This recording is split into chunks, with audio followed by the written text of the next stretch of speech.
आधी धनंजय मुंडे अडकले, मग माणिकराव कोकाटे, दोघांनाही पदाचा राजीनामा द्यावा लागला. त्यानंतर अजितदादांच्या निधनाच्या धक्क्यातून राष्ट्रवादी सावरण्याचा प्रयत्न करीत असतानाच रुपाली चाकणकर वादात सापडल्या. भोंदूबाबा अशोक खरात प्रकरणात अखेर त्यांनाही महिला आयोगाच्या अध्यक्षपदाचा राजीनामा द्यावा लागला. त्याला 2 दिवस उलटत नाही तोच राष्ट्रवादीच्या ऐक्याची भाषा करणारे अन्न व औषध प्रशासन मंत्री नरहरी झिरवळ यांचा आक्षेपार्ह व्हिडिओ समोर आला. त्यामुळे तेही अडचणीत सापडलेले दिसतात. मागच्या वर्षभरात भाजप शिंदे गटाचे मंत्री या ना त्या कारणानं वादळात सापडले. बरं, पण कुणावरही राजीनाम्याची वेळ आली नाही. राष्ट्रवादीच्या मंत्र्यांवर मात्र सतत ही वेळ येत असल्याचं पाहायला मिळतं. त्यामुळे राष्ट्रवादीचं खच्चीकरण करण्याचा प्रयत्न पद्धतशीर आखला जातोय का, असा प्रश्न लोकांना पडलाय.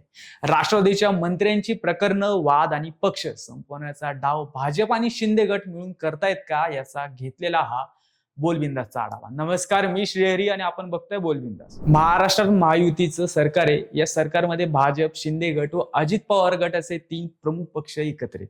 मात्र या 3 पक्षांमध्ये राष्ट्रवादीचेच मंत्री व नेते कायम वादत सापडतात. त्यामुळं हा केवळ योगायोग आहे की राजकीय डाव, असा प्रश्न सध्या राजकीय वर्तुळात चर्चेला जातो. राष्ट्रवादीची पहिली विकेट पडली मार्च 2025 ला, म्हणजे सरकार स्थापन झाल्यानंतर काहीच महिन्यात. बीड जिल्ह्यातील मस्साजोगचे सरपंच संतोष देशमुख यांचा हत्याकांड राज्यात बरेच गाजलं. या प्रकरणातील मुख्य आरोपी वाल्मिक कराड याच्याशी धनंजय मुंडे यांचा घनिष्ठ संबंध असल्याचा आरोप करण्यात आला. विरोधकांनी हे प्रकरण लावून धरलं. त्यामुळे अखेर मुंडे यांना आपल्या पदाचा राजीनामा द्यावा लागला. दुसरी विकेट पडली माणिकराव कोकाटे यांची. नाशिक सदनिका गैरव्यवहार प्रकरणात न्यायालयानं त्यांना डिसेंबर 2025 मध्ये दोषी ठरवलं. त्यांना न्यायालयानं शिक्षाही ठोठावली. त्यामुळे त्यांना राजीनामा देणं भाग होतं आणि त्याप्रमाणे त्यांनी मंत्रिपदाचा राजीनामा दिला. त्यामुळे राष्ट्रवादीच्या प्रतिमेला तडा गेला. पक्षात अस्वस्थता असतानाच 28 जानेवारीला अजितदादांचं अपघाती निधन झालं. त्यातून पक्ष पुढे सावरत नाही तोच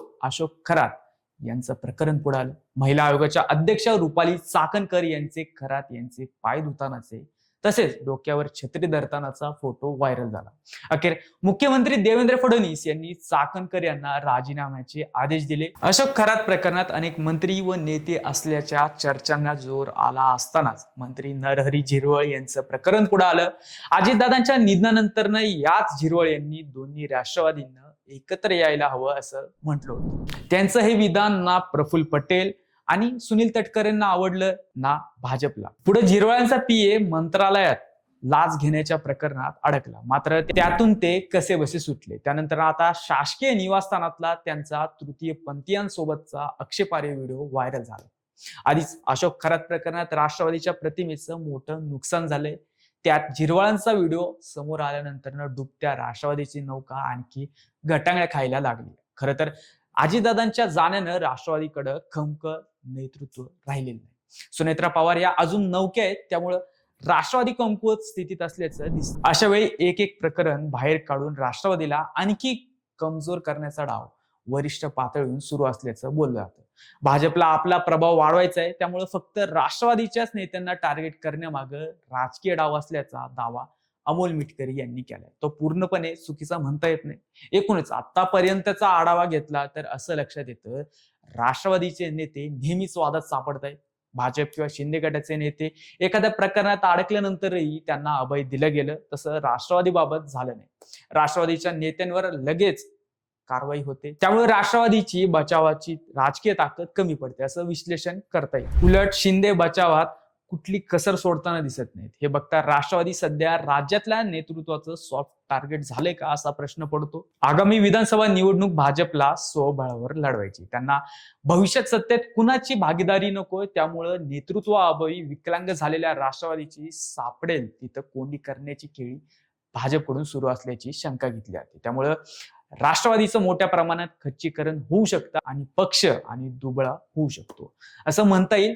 फडणवीसांच्या खेळण्यांना शिंदे बऱ्यापैकी पुरून उरलेत. राष्ट्रवादी मात्र नेतृत्वाअभावी डळमळू लागलाय. त्यामुळे भाजपचा डाव यशस्वी होण्याचे चान्सेस अधिक असतील असं राजकीय वर्तुळात बोललं जातं. तुम्हाला काय वाटतं हे कमेंट करून आम्हाला नक्की कळवा आणि अजूनही आमचे चॅनल सबस्क्राईब केलं नसेल तर आत्ताच करा. जय हिंद.